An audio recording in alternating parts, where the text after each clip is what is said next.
Et j'avais une question, moi, du coup, il y a plusieurs écoles qui parlent de republication de contenu, tu vois.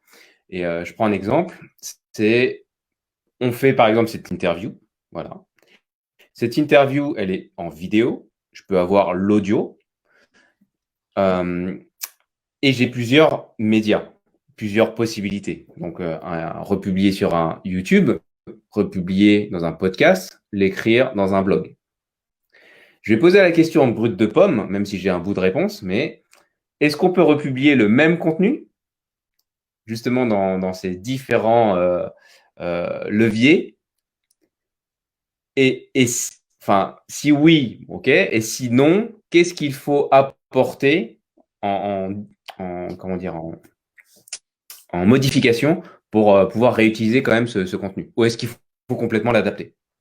C'est super intéressant ce que tu dis parce qu'en fait, c'est là où est la puissance de la vidéo. C'est-à-dire que quand tu fais une vidéo, tu as déjà écrit en général ce que tu vas raconter plus ou moins. Donc, en fait, quand tu fais une vidéo, bah, tu as déjà une vidéo.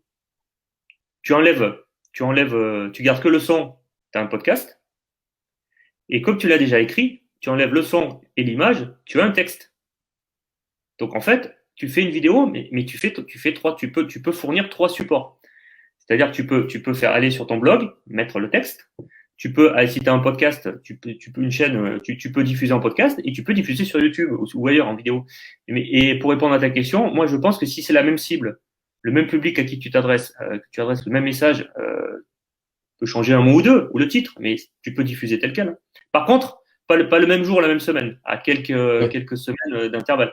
Voilà, parce que sinon, si tu diffuses le même jour ton podcast, ton article, ça n'a aucun intérêt. Voilà, et c'est même mieux parce que tu fais une vidéo et du coup, tu peux diffuser trois fois en fait. Ouais. Juste, c'est intéressant ce que tu dis pour compléter. Oui, saucissonner les vidéos, oui, à condition d'avoir respecté une trame. Par exemple, en trois parties, Mhm. où tu peux faire trois vidéos. Typiquement, je sais pas moi, comment dynamiser son montage en 7 étapes. Du coup, tu as 7 étapes. Bah, D'accord. tu peux diffuser 7 fois 30 secondes, tu vois, à Ok. condition d'avoir bien segmenté ça. Et ça marche très bien au niveau des interviews. Quand tu fais une interview qui dure en général, l'interview, ça dure 20, 30 minutes, 40 minutes. Soit tu diffuses d'un coup, tes 30 minutes, soit ton interview, en général, tu l'as construite, parce que ça se construit une interview. Tu l'as construite par thème, en fait. C'est-à-dire, je sais pas, en trois thèmes. Le premier thème, on va aborder ça. Le deuxième, on va aborder ça. Le troisième, on va aborder ça. Voilà. Et en gros, au début, c'est introduction et à la fin, c'est conclusion. Merci, au revoir. Donc, tes trois thèmes, tu peux en faire, au lieu de 30 minutes, tu peux en faire trois vidéos de 10 minutes. Ok. Voilà. Très Mais il bien. faut bien l'avoir construit avant. D'accord. Sinon, tu vas pas pouvoir couper.